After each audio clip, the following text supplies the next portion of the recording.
Art de la lumière, cet art nouveau, qui apparaît entre le IIIe et le VIe siècle, est dominé par la découverte d'une nouvelle dimension, l'infini intérieur, suspendu à la faculté de se tourner vers les profondeurs de l'âme, vers l'infinie profondeur de l'esprit.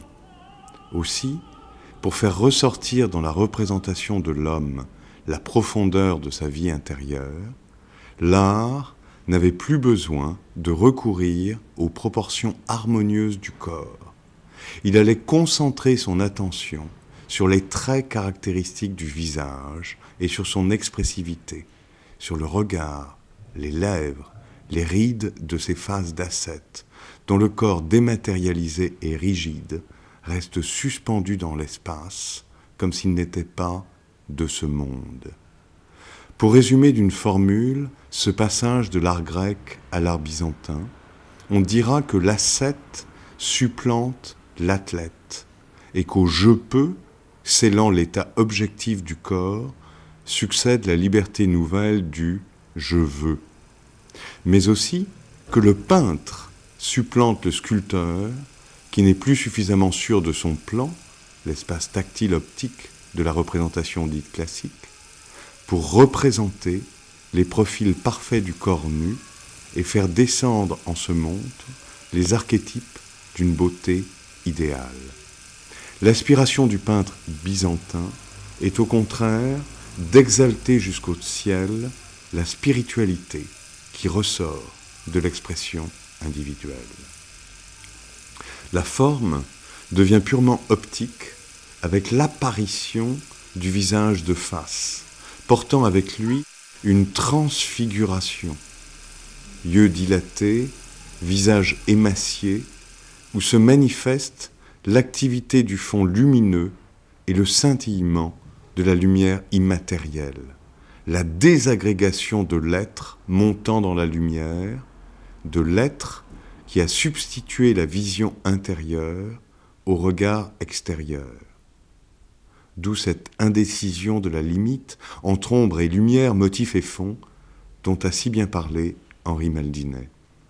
Ce n'est qu'en ce sens, mais combien contradictoire avec l'intention de son auteur, que l'on pourrait tenir pour une citation de Plotin le mot d'Alberti, « Narcisse fut l'inventeur de la peinture ».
Le visage, c'est cette tête qu'on dirait rapportée sur le buste, ou encore la tête déformée qui s'échappe du corps, aspirée par l'effrayante inquiétude du sans-fond.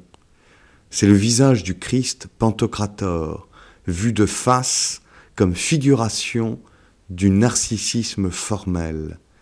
Nous caractériserions ainsi la machine abstraite de visagéité byzantine.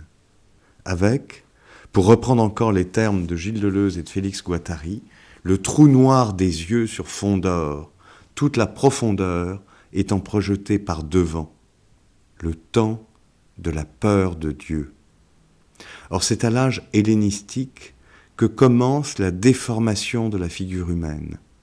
Elle perd les belles proportions de l'harmonie classique au moment même où déjà elle s'apprête à régner, incontestée, en ces églises qui sont les véritables images de l'univers.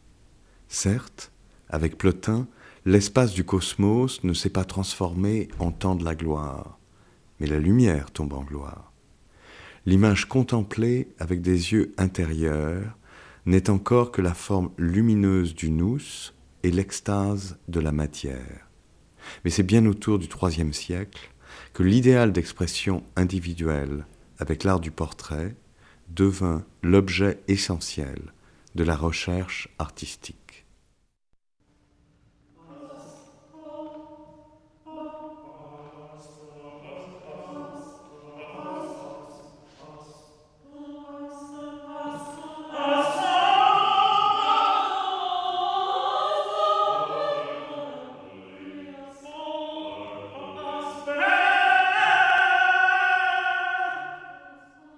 Une chaîne d'or reliait tous les êtres, du sans-forme jusqu'à la matière, par la continuité d'une vie unique, de la lumière se diffusant à tous les degrés de la hiérarchie de l'être. Mais la chaîne d'or s'est rompue. Avec elle est suspendu le mouvement de l'unimultiplicité, sa course errante dans la plaine de la vérité, qui nous enseignait à accepter avec douceur la nature de toute chose. Sinon, définitivement arrêté. Du beau, la puissance du Dieu suprême s'est réfugiée dans la foi. La vision tragique du monde, enfin, triomphe. Et le monde, de se plier à la vieille prophétie de Simon le magicien, à sa terrible image. Si l'esprit ne se fait pas image, il sera anéanti en même temps que le monde.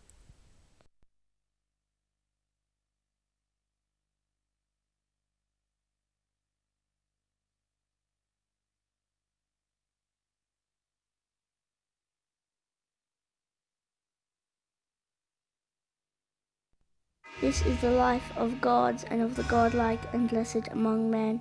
Liberation from the alien that besets us here. A life of taking no pleasure in the things of earth. The passing of solitary to solitary.